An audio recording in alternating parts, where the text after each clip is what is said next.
Hi, welcome to the HardReset.Info channel, dear viewers. In front of me Realme Q5 Pro device, and now I'm gonna show you how to speed up this device.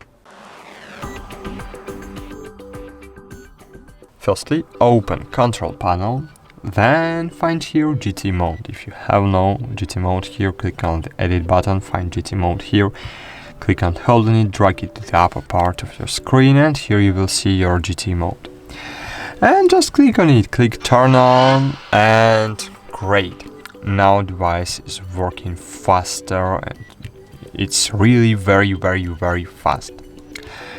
Animation is faster, processor is running on the all performance processor have, and of course there is battery usage larger in this mode.